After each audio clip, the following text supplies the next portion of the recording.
Have you ever heard a story that leaves you questioning everything you thought you knew? This one is just the beginning. But before we dive deeper into the unknown, we want to hear from you. Drop a comment below and tell us, where are you watching from?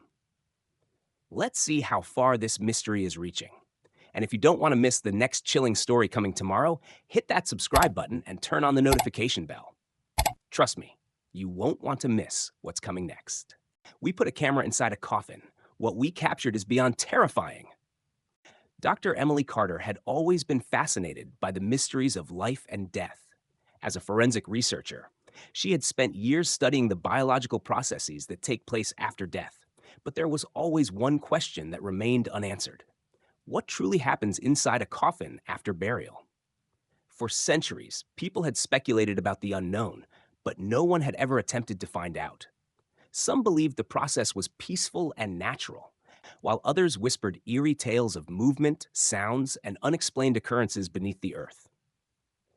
Dr. Carter wasn't one to rely on folklore. She believed that science had the power to uncover the truth.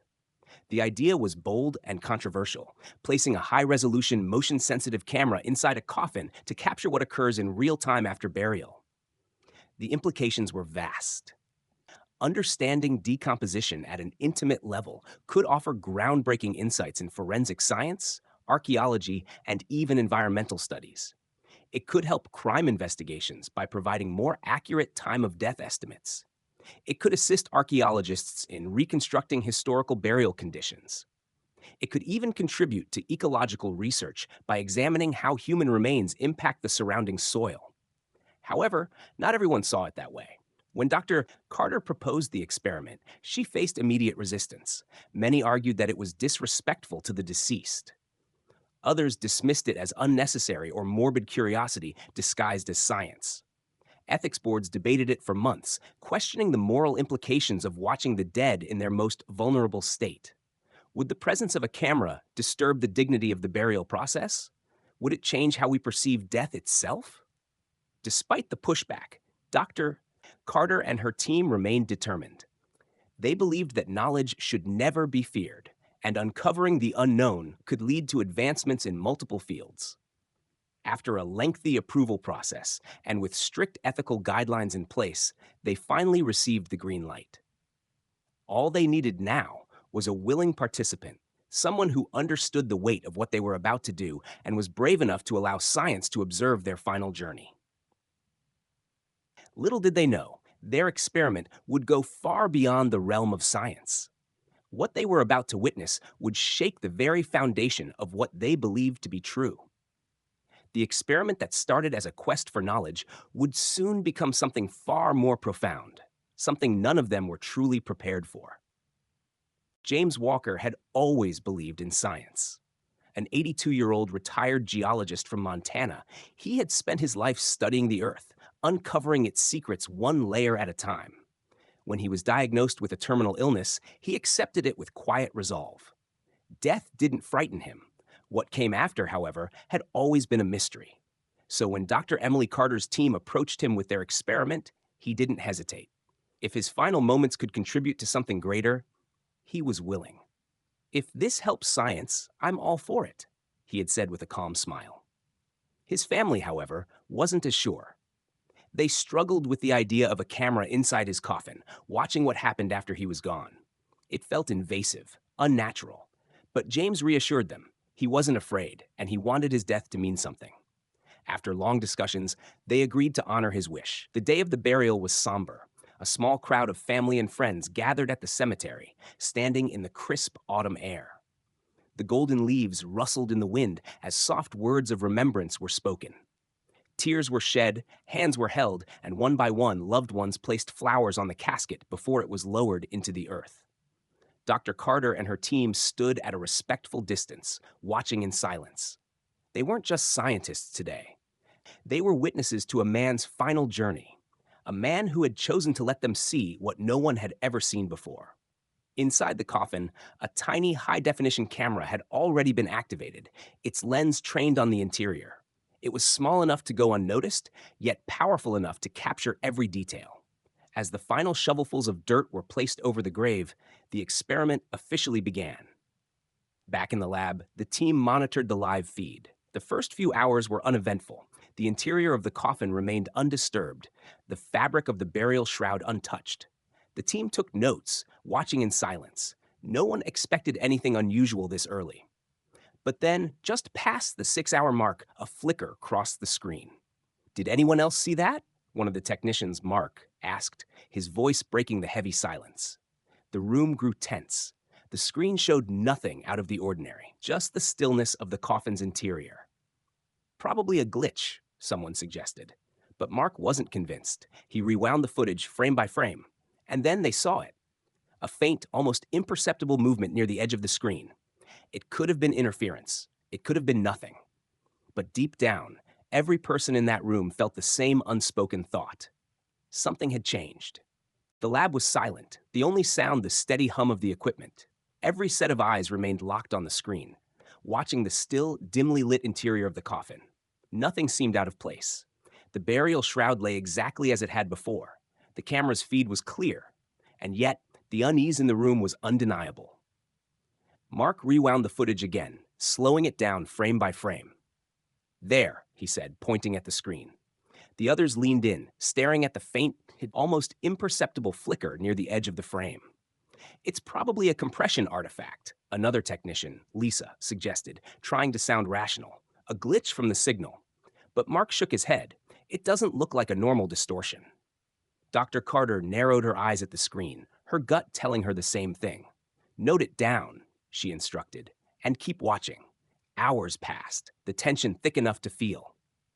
The team had expected the first stages of decomposition to take time. Nothing significant should be happening yet. But even in the absence of movement, something felt wrong.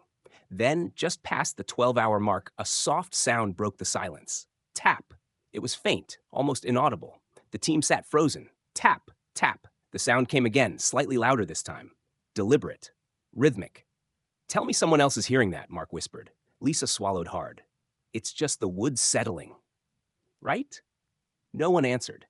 Dr. Carter raised a hand, motioning for silence. The audio technician amplified the sound, filtering out background noise. The tapping became clearer, more distinct. It wasn't random. It had a pattern. "That's not wood shifting," Mark muttered, his voice barely above a breath. The room felt colder, heavier, as if something unseen had settled over them.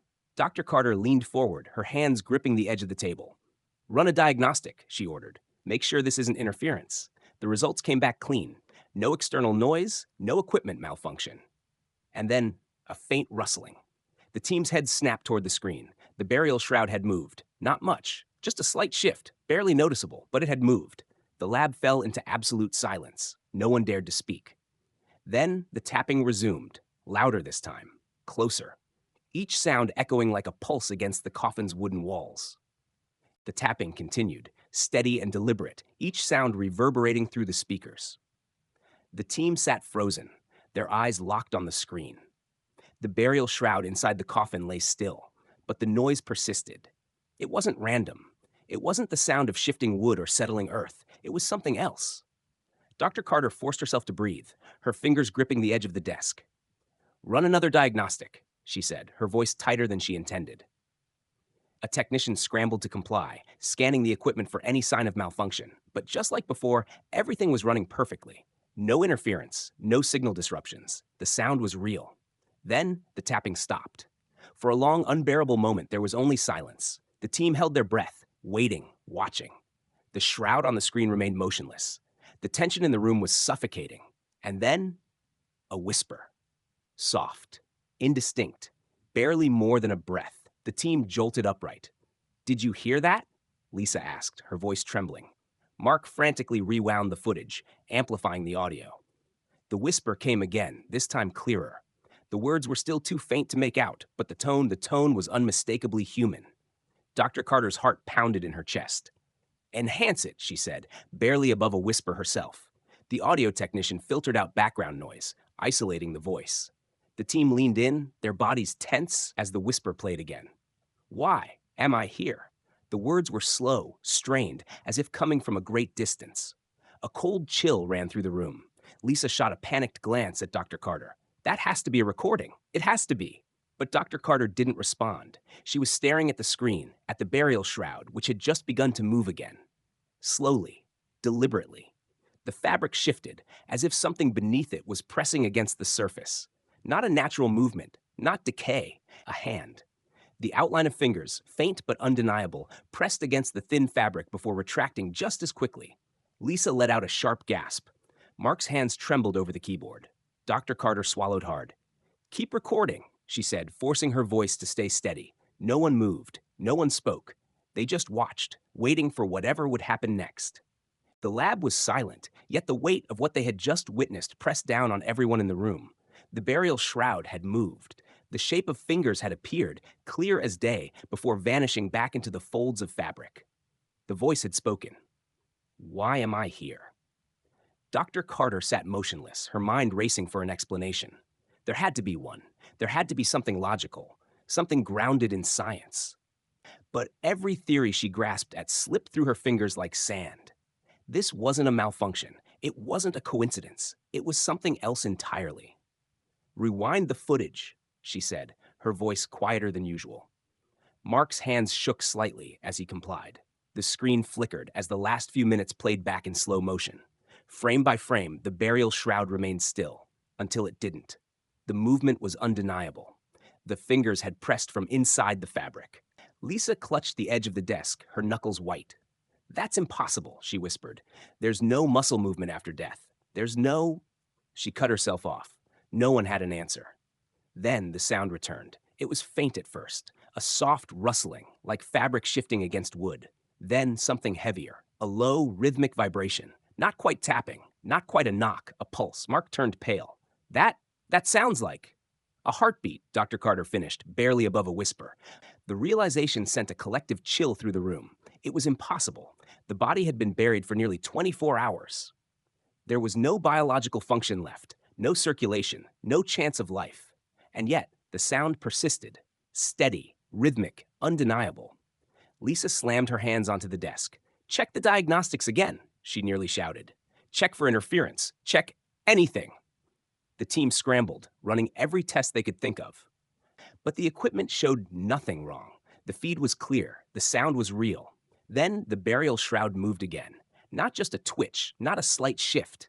It pulled tight, like someone was gripping it from the inside. And then, just as suddenly as it began, the movement stopped. The heartbeat faded. The screen flickered, and one final message appeared, scrawled faintly on the inside of the coffin lid. "Free." The feed cut out. Static filled the speakers. Dr. Carter's heart pounded. She sat frozen, staring at the blank screen, knowing, without a doubt, this experiment had uncovered something far beyond science. This experiment started as a quest for knowledge, a way to uncover the unseen, to answer a question no one had dared to ask. But now, after everything we've witnessed, we're left with something far greater, a mystery we can't explain. Now, we want to hear from you. What do you think happened? Was this just an elaborate case of environmental interference? A glitch in our perception of reality? Or did we stumble upon something science isn't ready to understand? Drop your thoughts in the comments below. What was the most unsettling moment for you? The tapping? The whispers? The final message? And if you've ever heard of similar cases, let us know. We're diving deeper into unexplained events just like this. Your insight could help us piece together something even bigger. And don't forget, this isn't over. If you want to be here when we uncover the next chilling truth, make sure you're subscribed with notifications turned on. Because trust me, what's coming next? You won't want to miss it.